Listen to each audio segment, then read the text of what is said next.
Au TEP à tous, bienvenue sur la chaîne des panafricanistes par essence, par conviction et par excellence.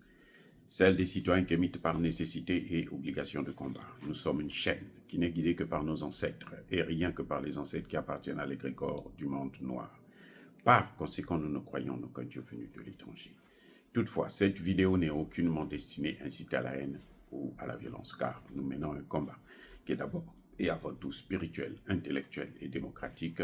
Ensuite, il est politique, géopolitique et géostratégique, contre l'impérialisme, le colonialisme, le néocolonialisme et l'endocolona, qui sont tous qualifiés de crimes contre l'humanité. Nous menons ce combat sur la base du principe fondamental que nous avons hérité de nos ancêtres kémites, qui est celui de la Mahat, c'est-à-dire solidarité, vérité et justice. Vous êtes donc en droit de connaître la vérité, nous avons l'obligation de vous dire la vérité, rien que la vérité, afin que justice soit rendue au continent africain. Ça, c'est notre modeste contribution dans cette noble lutte en faveur de la souveraineté, la dignité, la solidarité et l'unité africaine. C'est exactement ça que nous appelons le panafricanisme. Bien-aimés frères et sœurs, l'agence Moody Investor Service a donné ses résultats pour la situation économique du Niger. Eh oui. Elle a donné ses résultats. Et c'est ce que nous allons analyser. Il y a un petit bémol, c'est que l'agence nous dit que la situation économique du Niger, qui était négative, est maintenant stable. Donc on avance, on est sur la bonne direction, on est sur la bonne voie. Bravo, président Tiani, bravo, monsieur le Premier ministre Lamine Zeine, bravo, tous les membres du gouvernement pour le travail excellent que vous êtes en train de faire. Maintenant, là où l'agence montre qu'elle est vraiment une agence anti-panafricaniste, anti-souverainiste, anti-indépendante, une agence, le bras économique de l'OTAN, des États-Unis, de la France et des autres, c'est qu'elle vole au secours du franc CFA, en quelque sorte. Indirectement, mais c'est là où elle veut en venir. Eh bien, l'agence va vous dire que Moody, plutôt le Niger, n'arrive plus à payer ses dettes. Le Niger a accumulé environ près de 300 milliards de dettes. Ce qui équivaut peut-être à 485 millions de dollars. C'est rien déjà. Rien du tout pour un pays. Le budget du Niger, ce n'est pas 300 milliards. Bon, c'est 4 fois, 5 fois plus. Alors, qu'est-ce qui se passe? C'est que si l'agence a accumulé des dettes, c'est parce que le Niger a accumulé des dettes plutôt, c'est parce que le Niger est sous sanction. Ça va de soi. Si le Niger n'était pas sous sanction, mais il ne pouvait pas accumuler toutes ces dettes. Et d'ailleurs, est-ce que les dettes là, c'est Tiani qui les a amenées? Je réponds à ma question. Est-ce que Tiani est responsable de ces dettes? Pourquoi ils ne vont pas voir Bazoum qui a endetté le pays jusqu'à la gorge? Pour qu'ils puissent trouver de l'argent pour sortir ça. Au moment où le Niger est en train de se battre pour avoir sa souveraineté, comme ça, il pourra payer toutes ses dettes, eh bien, eux, ils viennent nous faire croire que non, la situation est alarmante. Ils veulent nous faire croire que si le Niger ne se libère pas de ses dettes, si le Niger ne sort pas de ses sanctions, eh bien, le Niger ne va pas s'en sortir. Et ils disent que le fait qu'ils sont sortis de la CEDEAO, eh bien, il n'y a plus d'espoir de, comment dirais-je, de maintenir les sanctions. Mais on s'en fout des sanctions, on s'en fout de la CEDEAO. Ils sont sortis, le Niger est sorti de la CEDEAO justement à cause de ces sanctions stupides, illégitimes, illégales et cruelles en même temps. Eh oui, le Niger n'est pas sorti de la CEDEAO parce que le Niger n'aime pas ses voisins, non.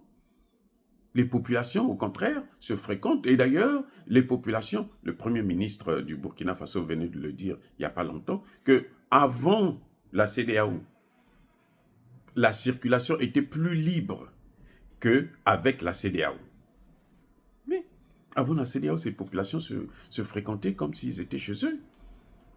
Et ça a toujours été comme ça. C'est la CEDEAO qui est venue mettre un frein pour contrôler les flux migratoires en biens et en êtres humains. Donc, la sortie de la CEDEAO n'aura pas plus de conséquences qu'on ne pouvait s'attendre. Le Niger est sorti à cause justement des sanctions. Donc les sanctions là, aujourd'hui elles s'annulent. Il y a des pays comme le Togo qui ne l'appliquent plus, il y a le Bénin qui ne veut plus les appliquer, il y a la Guinée-Conakry qui ne les applique pas. Les seuls qui les appliquent, c'est le Nigeria, la Côte d'Ivoire, le Sénégal. Mais eux aussi, c'est jusqu'à quand? Le Sénégal, la Côte d'Ivoire et le Sénégal, eux-mêmes, ils payent le prix. Ce qui est en train de se passer au Bénin, là.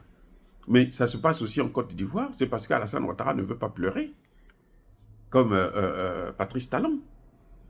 Donc, les sanctions, vraiment, ils peuvent garder leurs sanctions. On s'en fiche éperdument, parce que c'est justement ces sanctions-là qui nous ont poussés à sortir. Donc, on ne va pas revenir pour leur faire plaisir, pour leur demander, leur supplier de nous. Non, nous, ce que nous voulons, c'est notre souveraineté. Et la souveraineté n'a pas de prix. Voilà ce qui se passe. Maintenant, cette agence Moody va vous dire que si, écoutez, ça c'est maintenant le chantage, l'intimidation. Si les trois pays-là sortent aussi de l'UMOA, mais la situation va s'aggraver. C'est faux, archi faux. Écoutez, ils ont dit que non, la situation économique était dramatique. Mais ils ont bien vu que eux-mêmes, ils notent que la situation elle est meilleure maintenant qu'avant.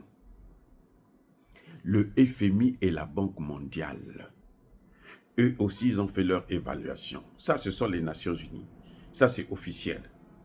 Ils ont fait leur évaluation des trois pays. Ils disent que la situation économique de ces trois pays-là, elle est en train de s'améliorer. Elle est meilleure que celle d'avant. Maintenant, Moody va venir, je ne sais pas combien la France est allée lui donner pour nous intimider. Déjà, les Nigériens, Dieu merci que nous, on ne lit pas toujours ces choses-là.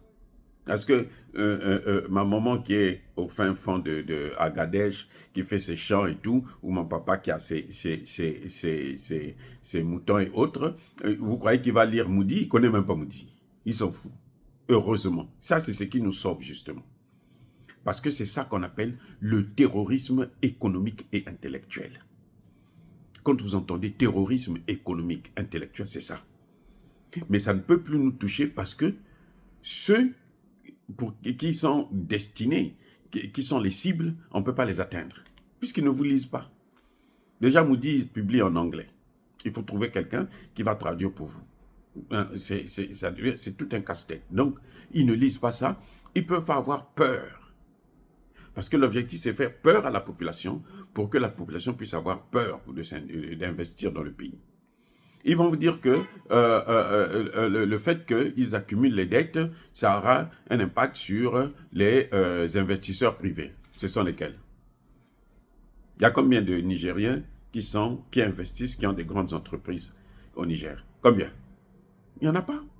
Ce sont eux justement qui nous volent notre argent.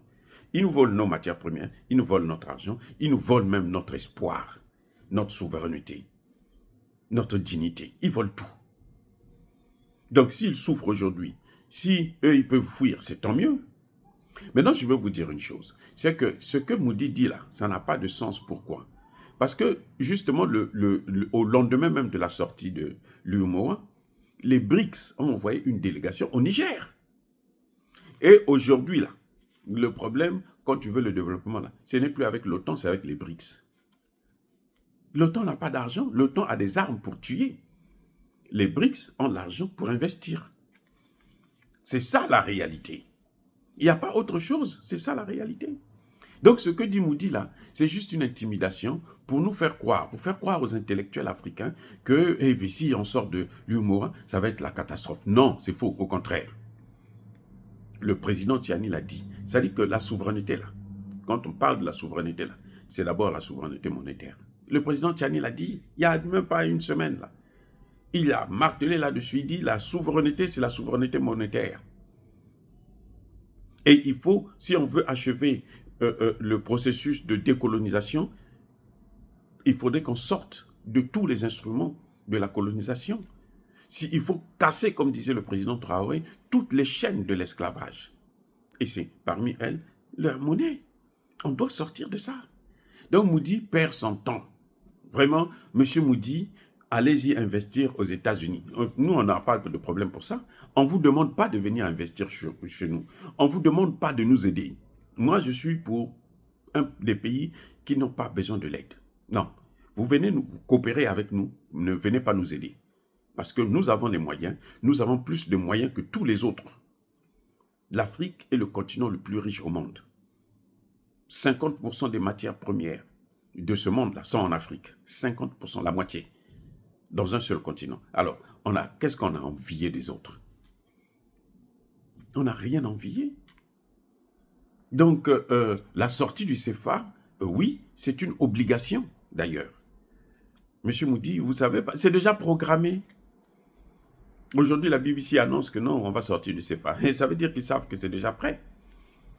C'est même pas seulement programmé, c'est déjà prêt. On attend seulement, que les présidents décident quel jour ils vont nous mettre ça dans nos banques, dans nos mains. C'est tout. Cette intimidation-là, ça ne marche plus. C'est avant où vous aviez tous les moyens, vous contrôlez tout le système de l'information. Alors, vous pouvez faire ce que vous voulez. Mais maintenant, ça ne se passe plus comme ça. Maintenant, là, nous avons un mot à dire. Et nous allons expliquer à nos parents. Donc, votre affaire, là, de la sortie de l'UMOA, qui va aggraver la crise économique au Niger, elle est fausse. D'ailleurs, le Niger n'est pas dans une crise économique grave. Le Niger, la situation du Niger, là, elle n'est pas si mal que celle de la Côte d'Ivoire. La Côte d'Ivoire est plus endettée que le Niger. La Côte d'Ivoire est aujourd'hui le pays le plus endetté des pays francophones. Oui, 35 milliards de dollars que doit la Côte d'Ivoire. Suivi par le Congo. 17 milliards. Non, 9 milliards, je crois. Donc, le Niger n'a pas envié la Côte d'Ivoire ou le Sénégal. Non, pas du tout. Eh bien, dire cela, c'est inciter à la haine ou à la violence. Non. Yaba colère, Veyamalem. Et encore une fois de plus, bien-aimés frères et sœurs, je persiste et je signe. Soyez bénis, soyez abondamment bénis par le Dieu des Kémites et par nos ancêtres angélisés. Mais que tous ceux qui persécutent le continent africain le pillent et le déstabilisent, qu'ils soient noirs, blancs, chinois, arabes, juifs, indiens ou qui qu'ils soient punis, maudits, foudroyés, neutralisés, écrasés, effacés par le Dieu des Kémites et par nos ancêtres angélisés. Vive l'Afrique éternelle, j'ai dit et j'assume.